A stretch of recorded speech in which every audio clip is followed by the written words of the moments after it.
Hi there. This is Roger Hergert from the Math Department at Rock Valley College, and I'm here to tell you the story of Hergert numbers.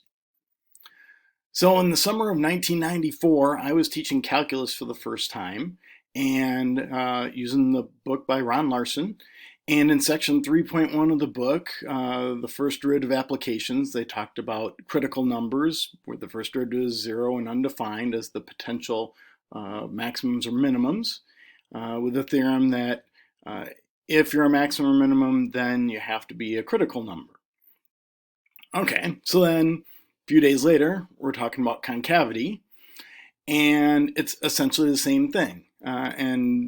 We're looking for possible inflection points. Now we want to know where the second derivative is zero or undefined. And he even says this is similar to the procedure for locating relative extrema of f. And basically the same theorem for inflection points, that if you're an inflection point, then the second derivative has to be either zero or undefined. But the funny thing is that for the first derivative, critical numbers are defined to be the potential extreme values, but for the second derivative, there's no name given to the potential inflection points. So I just decided to tell my class that we were going to call these Hergert numbers. And so a Hergert number is an x value where the second derivative is either zero or undefined. And that means that those guys end up being the potential inflection points. And for a long time, I'd go to math conferences and I'd ask teachers what kind of name they gave to those potential inflection points, and never got any consistent answers. Some people called them critical numbers for the second derivative, which seemed like quite a mouthful. The most common answer was pips as an abbreviation for potential inflection point, but even that wasn't very common. Most people just didn't have a name for it at all. So, I'd say, well, I started calling them Hergert numbers and see if it went anywhere. In spring semester 2009, I was teaching Calc 1 again for, who knows, probably the 10th time or something. And again, we did the first derivative, second derivative stuff. I told them about Hergert numbers. And I threw in this little side comment at the end that, I've been doing this for about 15 years and it doesn't seem to be catching on. I just went on with class. And about 2 weeks later, I walk into class and there are like 6 or 8 students who are wearing these blue t-shirts that say Hergert numbers, spread the word on them. On the back, it says points where the second derivative is equal to zero or undefined. And they said, Mr. Hergert, we're going to help you spread the word. So they had created these t-shirts and they started selling them to their classmates. So here, some of the students from that class, few of those in this picture are the ones that came up with the t-shirt idea. And not only did they sell them to their classmates, but a lot of those students were freshmen at the time, so they were around for another couple of years. And they were tutors in the tutoring center and just involved in campus quite a bit. So they started selling them to other students on campus. And you can see we've branched out. Now there's a green one in the mix. And the t-shirt thing kind of took off from there. So a few years after this, I met Ron Larson, the author of the textbook, told him the story that I just told you, and he thought it was pretty cool. He said, well, I'm not going to put it in my textbook as a definition, not ready for that yet, but I'll figure out something. And about 6 weeks later, I got an email from him. He said, I think what I'm going to do is put a link to your website off of my student resources page. And I was like, cool. His textbook was the second most popular calculus textbook in the world. And here I was going to get a link off of his website to mine. So I thought that was a pretty big step. And he was just the nicest guy. Really thought it was a cool idea. So got a little bit of traction. The reason that I had a website is because shortly after the t-shirt thing started on our campus, then students started taking their shirts on vacation with them and getting pictures in various places. And once I had a small number of those, I had to do something to display them. So created hergertnumbers.org. And so Hergert numbers made it to Asia. I took my shirt with me to Las Vegas. The Mina family all embraced the Hergert numbers craze, and they were in Washington, D.C. for vacation. I had the opportunity to go to the Masters golf tournament, so couldn't pass that up. Brought the Hergert numbers shirt along. Liberty Bell, of course. This guy is Tony Paris. He teaches math at Carl Sandburg College in Galesburg, Illinois, and took his shirt on vacation with him out to Pennsylvania. Picture with old Abe. That's Rock Valley professor Diane Koenig, also on vacation in the Bahamas. This picture, at the time that it was taken, I want to say this is probably about 2011 maybe. This was the fastest roller coaster in North America. And so a couple RVC students got their pictures taken on the on-ride view. So that was pretty cool to get that picture done. You can see we got a red shirt now. Rock and Roll Hall of Fame, couldn't pass that up. There's Rock Valley professor Paul McCombs, Grandfather Mountain in North Carolina. Fenway Park, a classic ballpark, so had to show up there. Elvis the Calculus Dog is pretty interesting in his own right. You might check out his story. Just Google Elvis the Calculus Dog, and there's a news story that I think is credited to CNN that kind of tells what he's about. And so he was quite the celebrity back about 8 or 9 years ago. The Bronze Fonz in Milwaukee, an iconic location.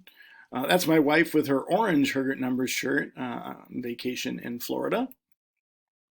That's her sister at Disneyland.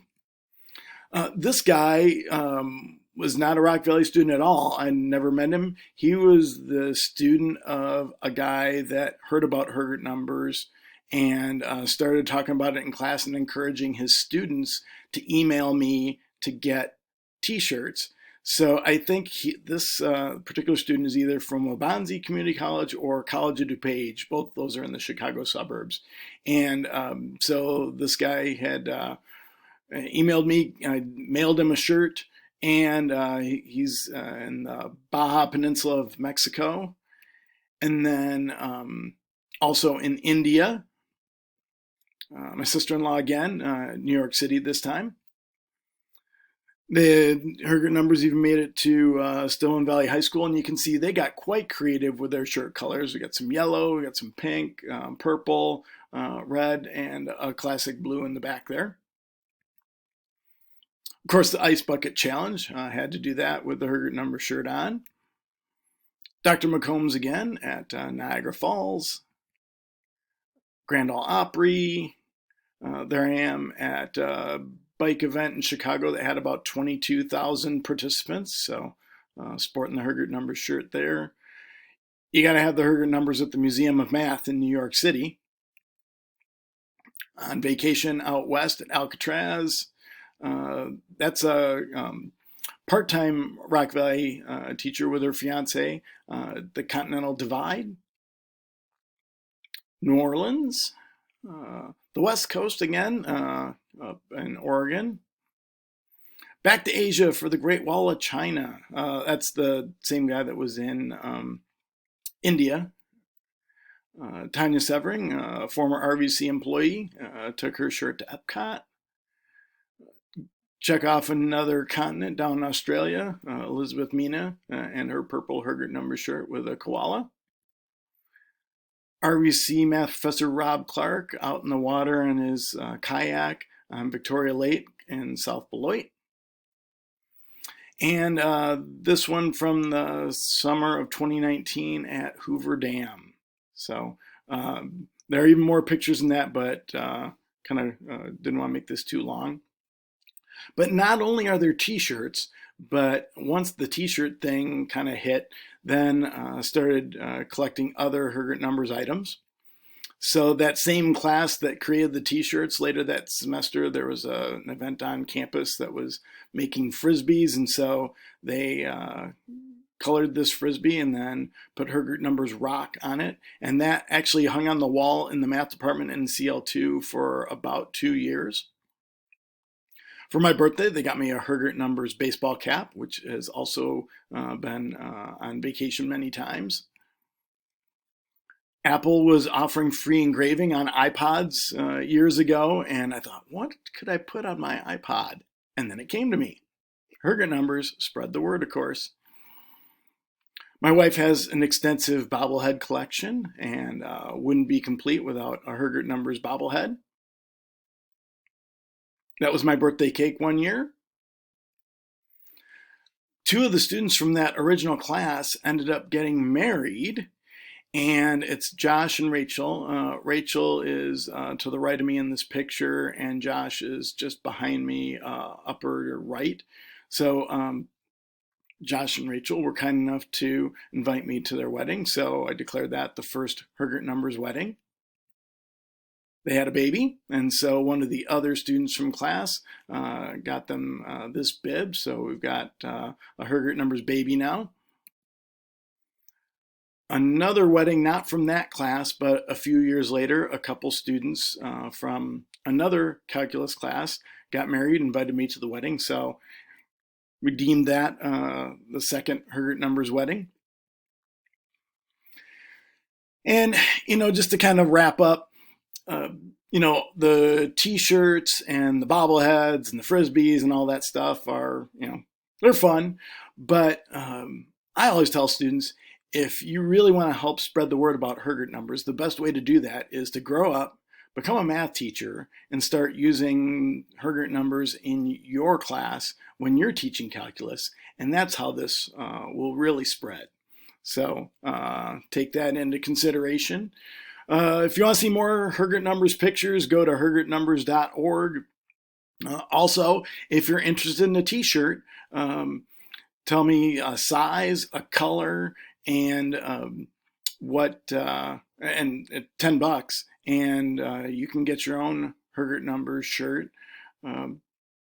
The colors, the darker colors tend to be better than the lighter colors because the printing is always in white, and so that's why you see a lot of reds, and there are even some black ones out there. I don't think I have any pictures of the black ones, but the lighter colors, sometimes the lettering kind of fades into it.